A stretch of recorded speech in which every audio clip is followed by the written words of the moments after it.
বাড়ি থেকে মোবাইল কিনে দিতে রাজি হয়নি, বাধ্য হয়ে চার বন্ধু একত্রিত হয়ে বাড়ি থেকে পালিয়ে দিল্লিতে গিয়ে কাজ করে মোবাইল কেনার সিদ্ধান্ত নেয়।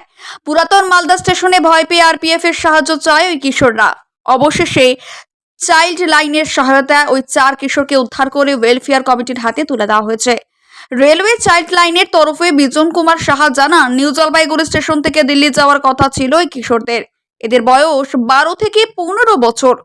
কিশোরদের উদ্ধার করে শারীরিক পরীক্ষা করিয়ে ওয়েলফেয়ার কমিটির হাতে তুলে দেওয়া হয়েছে। চাইল্ড ওয়েলফেয়ার কমিটির চেয়ারপারসন অম্বরীশ বর্মন জানান, এদের মোবাইল কেনার ইচ্ছে ছিল, কিন্তু পরিবারের লোকজন মোবাইল কিনে দিচ্ছিলেন না। তাই এরা বাড়ি থেকে পালিয়ে কাজ করে মোবাইল কেনার উদ্দেশ্য নিয়ে পালিয়েছিল। চাইল্ড লাইন থেকেই ওই কিশোরদের পরিবারের লোকেদের খবর দেওয়া হয়েছে। পরিবারের লোকজন এসে উদ্ধার হওয়া কিশোরদের নিয়ে যাবে।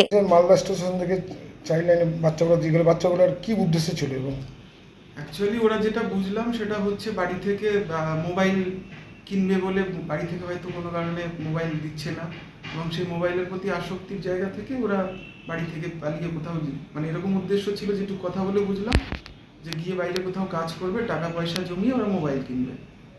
সিনেমা স্টাইলে নাকি? একদম সেইটাই। আজকাল তো বুঝতেই পারছেন বিভিন্ন যে সোশ্যাল মিডিয়া ওটিটি প্ল্যাটফর্মগুলো থাকে, বিভিন্ন যে এই ধরনের জিনিসগুলো দেখায়, হয়তো বাচ্চাদের একটা বাজে প্রভাব তো অবশ্যই পড়বে, এবং সেটা আমরাও বাস্তবতার জায়গা থেকে দেখতে পাচ্ছি। এদের সাথে তো কথা বললেন, কি বুঝতে পারলেন?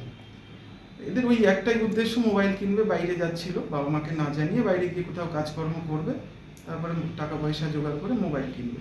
কীভাবে রেস্কিউ হলো?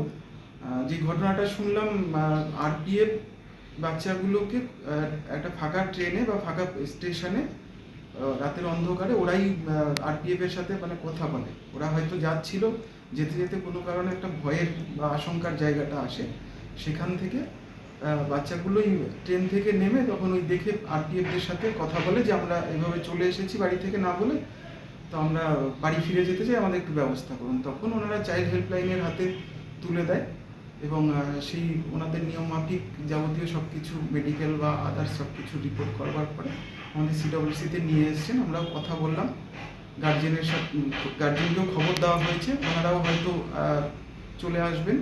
সেইভাবে দেখি যতদূর পারা যায় আমাদের নিয়মের মধ্যে দিয়ে তাদেরকে বাড়িতে ফিরিয়ে দেওয়ার। বলছি, এদের বয়স কত বাচ্চাগুলোর? বয়স মূলত চারজন বাচ্চা দেখা গেল ওই 12 থেকে 14-র মধ্যে সবাই। এদের বাড়ি কোথায় সব? বাড়ি ওদের হচ্ছে শিলিগুড়িতে, ওই কি রামকৃষ্ণ মার্কেটের আশেপাশে, কি বলবো।